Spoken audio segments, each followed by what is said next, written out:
I made these beads from a plain wood dowel. This is African fabric and wood. I have another video where I show you exactly how I cover the wood. In this video, I'm going to show you how I decorate the wood and cut it. This is the kind of African print fabric that I used on this piece of wood that I'm going to show you now.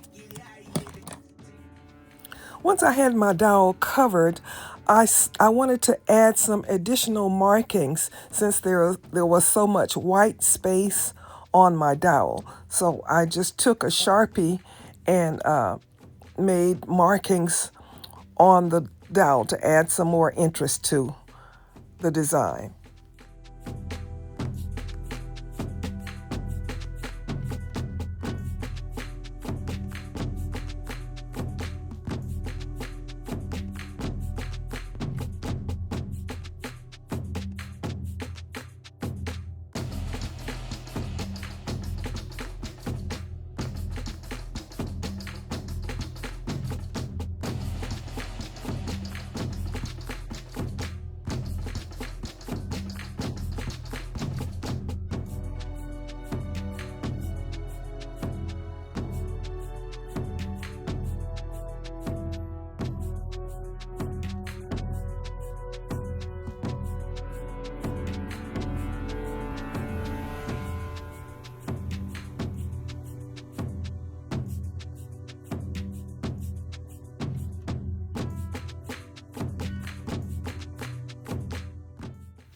If you're new here, I'm Sherry, owner and designer for Sherikao Originals Handcrafted Gifts, where we help you create jewelry for those who are deliberately different.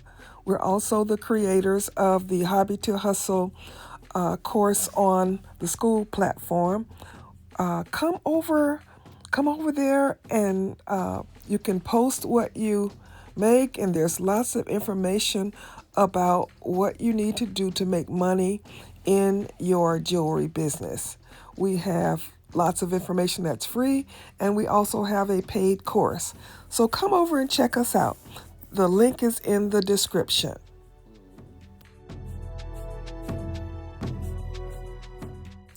If you enjoy DIY videos on jewelry making, subscribe. Give us a thumbs up, like the video, hype, leave us a comment, let us know what you think.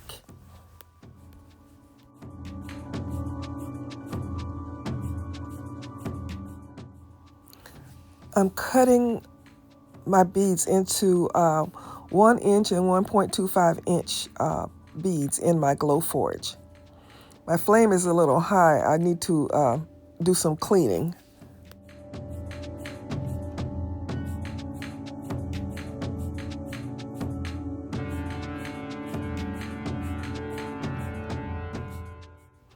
The next step in this process is to sand the ends of each bead. I'm going to use a sanding sponge for that. And after I get that done, then I'll pull out my drill press and drill holes in each bead.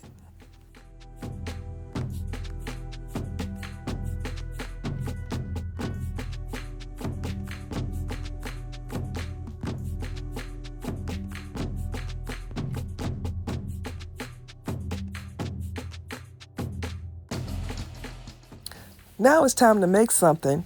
I decided that I was going to pull out a bunch of my beads and just do a bead soup necklace. Instead of having a specific design, I'm just going to slide my beads on in random order and call it a necklace. That's what bead soup is.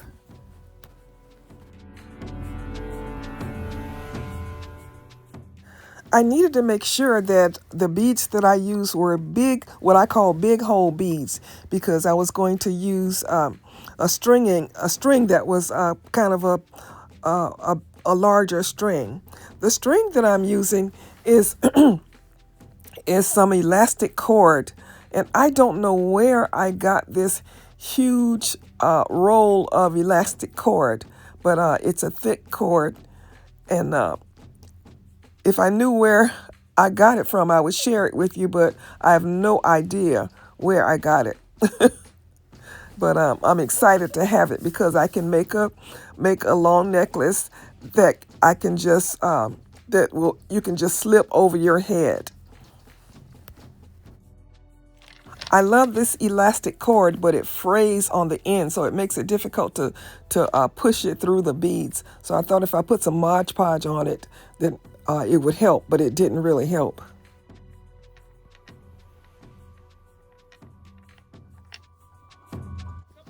Most of the beads I pulled out were neutral color beads, but I added my red beads. I got these red beads. I got them from Nigeria when I went, and I just have another couple little splashes of color.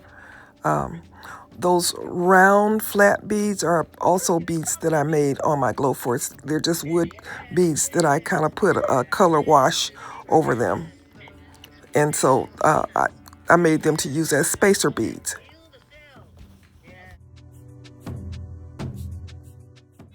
And some of my beads, I thought the hole was big enough, but it wasn't.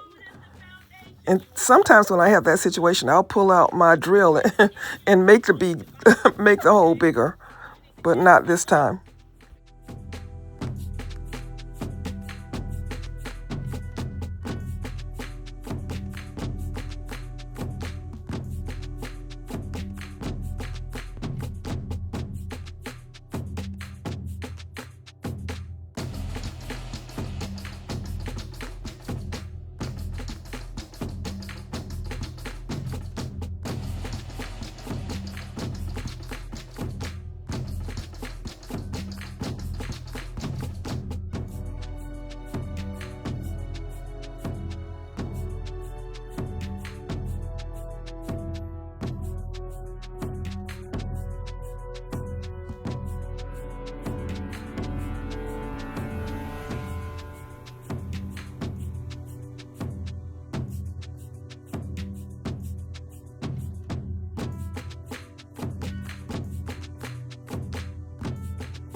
Hey, you see the angle changed?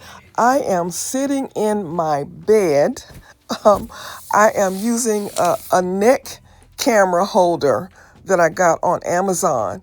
So now I can sit in my bed and bead. I love it because I don't have to stand up in my craft room and do my beading. So I'm very happy about the way that this has worked out. It just hangs around my neck and you clip your phone on it. All right, here is the finished product. I made two necklaces, a longer one and a short one. Let me know what you think. This is a bead soup necklace.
All right, good people, you know the drill. Please do all the things. Like, share, leave me a comment, give me a hype, thumbs up, give me a smiley face.